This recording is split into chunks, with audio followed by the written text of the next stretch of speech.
Hi friends, இன்னைக்கு வீடியோல நம்ம பார்க்க போறது இந்த வருஷத்தோட ஒரு ஃபர்ஸ்ட் அன்பாக்சிங் தான். ஆமா, எம்ஐயோட எம்ஐ 10i இந்த மொபைலை கொஞ்ச நாள் நான் யூஸ் பண்ணேன். இந்த மொபைல் எப்படி இருக்கு? இந்த மொபைலை இந்தியாக்குள்ள கொண்டு வரும்போதே ஃபர்ஸ்ட் ரொம்ப ஹைப்போட கொண்டு வந்தாங்க. 120 ஹெர்ட்ஸ் ரிஃப்ரெஷ் ரேட் உள்ள display, 5G support, 108 MP camera, Gorilla Glass protection, so செம பில்டப்போட கொண்டு வந்தாங்க. இந்தியாக்காக ஒரு மொபைல், இந்தியாக்குனே ஒரு மொபைல், அப்படி எல்லாமே சீன் போட்டாங்க. இந்த மொபைல் அப்படி ஒர்த்தா இருக்கா? இந்த மொபைல் எப்படி இருக்கு? வாங்கலாமா வேண்டாமா? இந்த மொபைலோட அன்பாக்சிங் ஃபுல் ரிவ்யூவையும் இந்த வீடியோல பார்க்கலாம். இந்த மொபைல் நான் யூஸ் பண்ண வரைக்கும் எப்படி இருந்தது, நல்லது என்ன, கெட்டது என்ன, வாங்கலாமா வேண்டாமா எல்லாமே உங்களோட ஷேர் பண்ணிக்கிறேன். என் கையில இருக்கிற வேரியன்ட் 8GB 128GB வேரியன்ட். இந்த மொபைலை நான் இப்போ ஆஃபர்ல தான் வாங்கியிருந்தேன். ஆமா, சமயமா அந்த ஆஃபர்ல நான் 22,800 ரூபாய்க்கு வாங்கியிருந்தேன். 8GB 128GB எப்படி 22,000 ரூபாய்க்கு வாங்கினேன் அப்படின்னு கேட்டீங்கன்னா, இதை நான் நம்மளோட டெலகிராம் குரூப்லையும் போஸ்ட் பண்ணியிருந்தேன். டெலகிராம்ல ஜாயின் பண்ணவங்களுக்கு தெரிஞ்சிருக்கும், பண்ணாதவங்களுக்கு கீழே லிங்க் இருக்கு, ஜாயின் பண்ணிக்கோங்க. இதுல ஒரு கூப்பன் கொடுத்திருந்தாங்க 1200 ரூபாய்க்கான கூப்பன். ஸோ 1200 ரூபாய் மைனஸ் ஆகுது அப்படின்றதுனால நான் 8GB 128GB எடுத்துருவோம் அப்படின்ற மாதிரி எடுத்துட்டேன். அது மட்டும் இல்லாம அந்த ஒரு வேரியன்ட் தான் பெசிபிக் சன்ரைஸ் அப்படின்ற வேரியன்ட் கொடுத்திருந்தாங்க. நல்லா இருக்கிற ஒரு கலரை இருக்கிறதுல ஹை எண்ணை மட்டும்தான் விற்போம் அப்படின்னு எல்லா கம்பெனியுமே சொல்லிட்டு அலையிறாங்க. சரி, இதெல்லாம் தள்ளி வைப்போம். இந்த மொபைல் எப்படி இருக்கு? ஃபர்ஸ்ட் இந்த மொபைலோட பாக்ஸ். இங்க பாக்ஸ்ல எல்லாமே மென்ஷன் பண்ணிட்டாங்க. இந்த பாக்ஸ்ல உங்களுக்கு பார்த்தோன்னே இது ஒரு 108 MP கேமரா, அது போக இதுல 5G இருக்கு. எல்லாமே பாக்ஸை பார்த்தோன்னே தெரிஞ்சிடும். எல்லாத்தையும் பாக்ஸ்லேயே தெளிவாக சொல்லிட்டாங்க. அப்படியே அந்த பாக்ஸை ஓப்பன் பண்ணோம் அப்படின்னா உள்ள ஒரு சின்ன குட்டி அட்டைப்பட்டி வச்சிருக்காங்க. இந்த அட்டைப்பட்டியில் மேலேயே சிம் எஜெக்டர் பின் கொடுத்துட்டாங்க. ஓப்பன் பண்ணனா எல்லா பாக்ஸ்லையும் இருக்கிற மாதிரி தான். ஒரு சில புக்லெட்ஸ் இருக்கு. அது போக ஒரு டிபியூ கேஸும் கொடுத்துருக்காங்க. ஸோ இந்த கேஸை பற்றி சொல்லணும் அப்படின்னு கேட்டிங்கன்னா, இந்த கேஸ் பார்க்குறதுக்கு ரொம்பவே நல்லா இருக்கு. குவாலிட்டி ரொம்ப நல்லா இருக்கு. இந்த குவாலிட்டி வைஸ் எந்த குறையும் சொல்ல முடியாது. கேஸ்லேயே அந்த கேமரா பம்ப் எவ்வளோ பெருசாக இருக்கும் அப்படின்றத புரிஞ்சுக்கிட்டு கேஸையே பம்ப் ஆக்கி கொடுத்துட்டாங்க. கேஸை பார்த்தாலே உங்களுக்கு தெரிஞ்சிடும் மொபைலில் கேமரா எப்படி வெளியே வந்திருக்கும், அதுக்கேற்ற மாதிரி கேஸையும் வெளியே வர மாதிரி டிசைன் பண்ணிருக்காங்க. லைட்டான மேட் ஃபினிஷ்ல கொடுத்துருக்காங்க. ஸோ கேஸ் குவாலிட்டி குறை சொல்ல முடியாது. அடுத்து பாக்ஸ்ல மொபைல் இருக்குது. மொபைலை ஒரு பக்கம் வச்சுட்டு அது போக என்ன இருக்கு அப்படின்னு பார்ப்போம். அடுத்து நமக்கு மொபைலுக்கு வரலாம். இங்க பாக்ஸ் உள்ள ஒரு சார்ஜர், கூடவே அந்த டேட்டா கேபிளும் இருக்கு. இங்க டைப் சி கேபிள் கொடுத்துருக்காங்க. கூடவே அந்த சார்ஜர் 33 வாட்கான ஃபாஸ்ட் சார்ஜிங் சப்போர்ட்டோட கொடுத்துருக்காங்க. பேட்டரியை தான் கம்மி பண்ணிட்டாங்க. சரி, இந்த செக்மெண்ட்டுக்கு அடுத்து வரலாம். இப்போ மொபைலை பார்ப்போம்.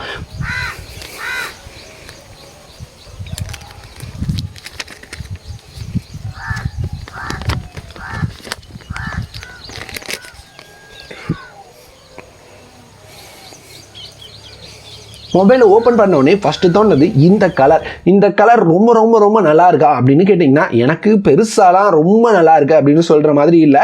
ஏன்னா நிறைய கிரேடியன்ட் கலர்ஸ், வித்தியாசமான கிரேடியன்ட்ஸ், டார்க்காக இருக்கிற மாதிரி கலரை பார்க்கும்போது இந்த கலர் கொஞ்சம் லைட்டாக அப்படி இருக்கிற மாதிரி இருந்தது. ஸோ எனக்கு பர்சனலாக ரொம்ப பிடிச்சிருக்கு அப்படின்னு சொல்கிற மாதிரி இல்லை. ஆனால் அந்த லைட் பண்ணும்போது அந்த ரிஃப்ளெக்ஷன் எல்லாமே பார்க்க நல்லா இருந்தது. இந்த கலர் பெசிபிக் சன்ரைஸ் அப்படின்ற வேரியன்ட். இந்த கலர் கூடவே உங்களுக்கு midnight black, Atlantic blue அப்படின்ற மாதிரி 2 கலர் வேரியன்ட் கொடுத்துருக்காங்க. ரெண்டுமே வித்தியாசமா இருக்கும். ஆனா இதுல மட்டும் தான் ஃபிங்கர் பிரிண்ட் பிக்கப் பண்ணாது அப்படின்ற மாதிரி சொல்றாங்க. அவங்க சொன்ன மாதிரி இது ஃபிங்கர் பிரிண்ட் எதுவுமே பிக்கப் பண்ணல. நீங்க மொபைலை பார்க்கலாம். மொபைல்ல ஃபர்ஸ்ட் பார்க்க வேண்டியது டிஸ்பிளே. ஏன்னா டிஸ்பிளேலே நிறைய விஷயங்களை கொடுத்துருக்காங்க. இங்க 6.67 இன்ச்சஸ்க்கான full HD plus LCD display தான் கொடுத்துருக்காங்க. இங்க AMOLED இருந்திருந்தா நல்லா இருந்திருக்கும். LCD டிஸ்பிளே 120 ஹெர்ட்ஸ் வரைக்கும் ரிஃப்ரெஷ் ரேட் கொடுத்துருக்காங்க. இங்க யூஸ் பண்றதுக்கு எப்படி இருந்தது அப்படின்னு கேட்டீங்கன்னா, இதை யூஸ் பண்ணும்போது எனக்கு 120 ஹெர்ட்ஸா இது அப்படின்ற மாதிரி தான் டவுட் வந்தது. இவங்க சொல்றது என்னன்னா 120 ஹெர்ட்ஸ்க்கும் 60 ஹெர்ட்ஸ்க்கும் இடையில ஆட்டோமேட்டிக்கா சேஞ்ச் ஆயிக்கும், அடாப்டிவா மாறிக்கும் அப்படின்ற மாதிரி சொல்றாங்க. யூஸ் பண்ணும்போது இங்க 120 ஹெர்ட்ஸ்க்கான ஃபீலே இல்ல. நான் ரெகுலராகவே 60 ஹெர்ட்ஸ் யூஸ் பண்ற ஒரு ஆள் தான். அப்படின்னா எனக்கு இந்த 120 ஹெர்ட்ஸை பார்த்தோன்னே நல்லா இருக்கே, ஸ்மூத்தா இருக்கே அப்படின்னு தோணணும். ஆனா டிஸ்பிளே அந்த அளவுக்கு ஸ்மூத்னஸ் தெரியல. இங்க 120 ஹெர்ட்ஸ் கொடுத்துருக்காங்களா அப்படின்றதே ஒரு டவுட் மாதிரி இருந்தது. ஒருவேளை நம்ம வேரியன்ட் மட்டும் அப்படி வந்ததா அப்படின்றது தெரியல. மற்றபடி இந்த டிஸ்பிளே எப்படி இருந்தது அப்படின்னு கேட்டீங்கன்னா, பேனல் ரொம்பவே பிரைட்டா இருந்தது. நான் யூஸ் பண்ணது முழுக்க முழுக்க சன்லைட் நல்லா இருக்கிற இடத்துல ரொம்பவே நல்லா பார்க்குற மாதிரி இருந்தது. அது மட்டும் இல்லாமல் அதில் வீடியோஸ் பார்த்தேன், அந்த கலர்ஸ் எல்லாமே சூப்பராக தூக்கலாக இருந்தது. இங்கே டிஸ்பிளே குறை சொல்கிற மாதிரி இல்லை, ரொம்பவே நல்ல டிஸ்பிளே. இருந்தாலும் அந்த 120 ஹெர்ட்ஸ் அந்த ரிஃப்ரெஷ் ரேட் கிடைச்சதுன்னா நல்லா இருக்கும். இதை விட AMOLED கொடுத்துருந்தாங்கன்னா இன்னமும் பெட்டராக இருந்திருக்கும். மற்றபடி டிஸ்பிளே தாறுமாறாக இருந்தது. அப்படியே இதனோட பில்டை பார்த்துடலாம். இங்கே பில்ட் அப்படின்னு பார்த்தீங்கன்னா ஃப்ரண்ட் அண்ட் பேக் 2 பக்கமும் கிளாஸ் பில்டு தான். கொரில்லா கிளாஸ் 5க்கான ப்ரொடக்ஷன் இருக்கு. சென்டர் ஃப்ரேமை பிளாஸ்டிக்ல கொடுத்துருக்காங்க. அதே மாதிரி சைட் மவுண்டட் ஃபிங்கர் பிரிண்ட் சென்சாரும் கொடுத்துருக்காங்க. ஸோ இந்த சைட் மவுண்டர் ஃபிங்கர் பிரிண்ட் சென்சார் ரொம்பவே ஃபாஸ்ட்டாக இருந்தது, அக்யூரேட்டாகவும் இருந்தது. அடுத்து இந்த ரெட்மி மொபைல்ஸ் எம்ஐ மொபைல்ஸ்க்குனே இருக்கிற ஒரு சில ஃபீச்சர், நோட்டிஃபிகேஷன் எல்இடி கொடுத்துருக்காங்க, ஐஆர் பிளாஸ்டர் கொடுத்துருந்தாங்க, அதே மாதிரி ஹெட்ஃபோன் ஜாக் கொடுத்துருக்காங்க, அது போக டைப் சி போர்ட் கொடுத்துருக்காங்க. இங்க சுத்தி பார்த்தோம்னா இவ்வளவு தான் இதனோட ஓவர் வியூ. அப்படின்னு பார்க்கும்போது இந்த மொபைல்ல டுவல் ஸ்பீக்கர் செட்டப் கொடுத்துருக்கதா சொல்லியிருக்காங்க. ஸோ இந்த பட்ஜெட்ல இது வரைக்கும் நம்ம அதிக மொபைல்ல டுவல் ஸ்பீக்கர்ஸ் பார்த்தது இல்லை. இருந்தாலும் இவங்க ஸ்டீரியோ ஸ்பீக்கர் செட்டப் கொடுத்துருக்காங்க. சவுண்ட் குவாலிட்டி ரொம்பவே நல்லா இருந்தது. ஸோ சவுண்ட் குவாலிட்டி இங்க குறை சொல்ல எதுவுமே இல்லை. ஓவராலா 215 கிராம் வெயிட்டோட 9 mm திக்னஸோட கொண்டு வந்திருக்காங்க. வெயிட் கையில தூக்குனோடனே கொஞ்சம் தெரியற மாதிரி தான் இருக்கு. அடுத்து இந்த மொபைலோட பெர்ஃபார்மன்ஸ். இங்க பெர்ஃபார்மன்ஸ் அப்படின்னு பாத்தீங்கன்னா உள்ள ஸ்னாப்டிராகனோட 750G அப்படின்ற ப்ராசர் கொடுத்திருக்காங்க. சோ இந்த ப்ராசர் ஒரு 5G ப்ராசர். அது மட்டும் இல்லாம இது ஸ்னாப்டிராகனோட 765க்கு ஈக்குவலா இருக்கும் அப்படின்ற மாதிரி சொல்றாங்க. சோ அங்க யூஸ் பண்ணிருக்க கோர்ஸ் எல்லாமே அதுக்கேத்த மாதிரி தான் யூஸ் பண்ணிருக்காங்க. இங்க பெர்ஃபார்மன்ஸும் தாறுமாறா இருந்தது.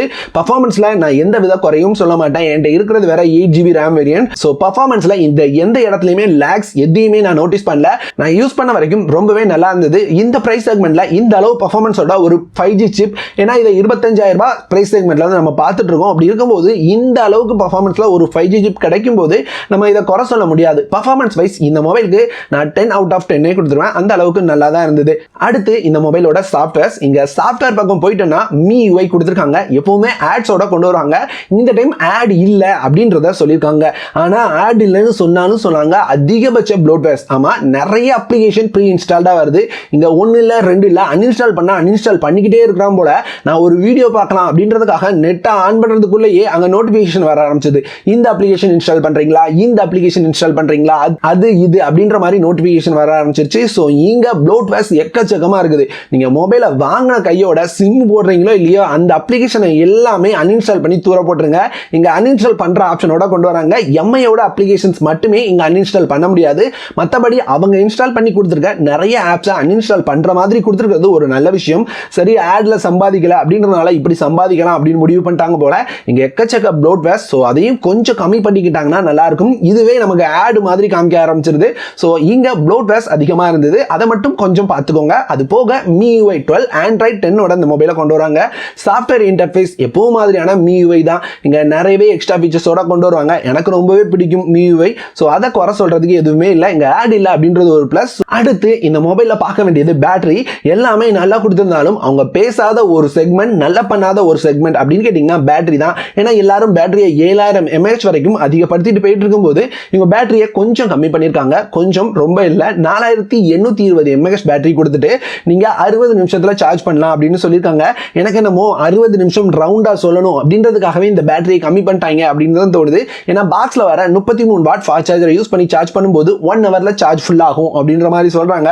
ஸோ இங்க 1 ஹவர்ல ஃபுல் ஆகிற மாதிரி இல்லை. இருந்தாலுமே இந்த 4820 mAh பேட்டரி ரொம்ப ஃபாஸ்டா சார்ஜ் ஏறுது. அது கூடவே இங்க ஒரு நாளைக்கு கண்டிப்பா போதுமான பேட்டரி கிடைக்குது. நம்ம 4Gல யூஸ் பண்ணும்போது 5G வந்ததுக்கு அப்புறம் தான் தெரியும் இந்த மொபைல் 5G நெட்வொர்க்கோட கனெக்ட் ஆகும்போது எந்த அளவுக்கு சார்ஜ் நிக்குது அப்படின்ற டீடைல்ஸ்லாம். இப்போதைக்கு இந்தியாவில் 5G வருமா அப்படின்றதே ஒரு பெரிய கேள்விக்குறி தான். ஒரு சில வருஷங்களுக்கு 5Gயே வராது அப்படின்ற மாதிரி தான் இப்போ நிலைமை போயிட்டு இருக்கு. ஸோ அதை பத்தி தெரிஞ்சுக்கணும்னா லிங்க் கொடுக்குறேன், அந்த வீடியோவை செக் பண்ணி பாருங்க. அடுத்து இந்த மொபைல்ல ரொம்ப முக்கியமா பார்க்க வேண்டியது கேமராஸ். ஏன்னா இதனோட மெயின் செல்லிங் பாயிண்டே அந்த 108 MP HM2 சென்சார் தான். இங்க 108 MP எந்த அளவுக்கு பர்ஃபார்ம் பண்ணுது அப்படின்றது ரொம்பவே முக்கியம். இங்க கொடுத்துருக்க cameras, main camera 108 MP main camera, மற்றபடி 8 MP wide angle, 2 MP depth, 2 MP macro அப்படின்ற செட்டப் தான். அதிகமாக பேச வேண்டியது இந்த 108 MP கேமரா மட்டும்தான். இந்த 108 MP கேமரா எப்படி இருக்கு அப்படின்னு கேட்டிங்கன்னா கேமரா குவாலிட்டி ரொம்பவே நல்லா இருக்கு. அதுக்குன்னு ரொம்ப ரொம்ப நல்லா இருக்கா அப்படின்னு கேட்டிங்கன்னா அப்படிலாம் இல்லை. இங்க 108 MPல நம்ம எவ்வளோ எதிர்பார்ப்போமோ கண்டிப்பா அந்த எதிர்பார்ப்பை இந்த கேமரா பூர்த்தி பண்ணவே இல்லை. அந்த அளவுக்கு எதிர்பார்க்கறதுமே இந்த மொபைல்ல வேண்டாம் அப்படின்னு தான் நான் நினைப்பேன். என்னை பொறுத்த வரைக்கும் ஒரு நல்ல கேமரா கொடுத்துருக்காங்க. ஸோ இங்க ரொம்ப அதிகமாக எதிர்பார்த்து இந்த மொபைலை வாங்காதீங்க. அந்த 108 MP கேமரால இருந்து வந்த கேமரா சாம்பிள்ஸை நீங்களே பாருங்க. கேமராஸ்ல இருந்து வந்த அவுட்புட்ஸ் எல்லாமே ரொம்பவே நல்லா இருந்தது. இங்க சப்ஜெக்டையும் பேக்ரவுண்டையும் ரொம்ப நல்லா பிரிச்சு காமிச்சது. அடுத்து அதில் இருக்கிற டீடைல் லெவல்ஸ் இங்கே நார்மலாக இருக்கிறத விட 108 MP அப்படின்னு பார்க்கும்போது ரொம்ப தெளிவாகவே தெரியுது.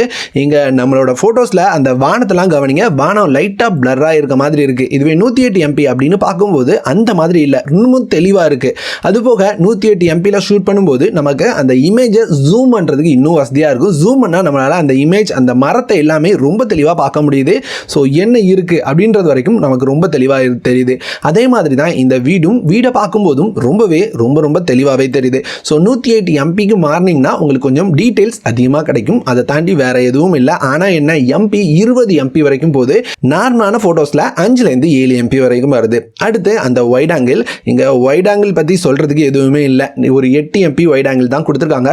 ஸோ இங்கே இது ஒரு நார்மல் ஃபோட்டோ, பக்கத்துலேயே உங்களுக்கு வைட் ஆங்கிள் ஃபோட்டோ. ஒரு சின்ன கம்பேரிஷனுக்கு ஸோ எந்த அளவுக்கு வைடாக இருக்குது அப்படின்றத உங்களால் தெரிஞ்சுக்க முடியும். ஒரு சில ஃபோட்டோ சாம்பிள்ஸ் ஆட் பண்ணியிருக்கேன். நீங்கள் எல்லாத்தையுமே பார்த்து ஒரு முடிவுக்கு வரலாம் இந்த கேமரா எந்த அளவுக்கு இருக்குது அப்படின்றத. அது போக வீடியோ சாம்பிள்ஸும் ஆட் பண்ணியிருக்கேன், எல்லாமே பாருங்கள்.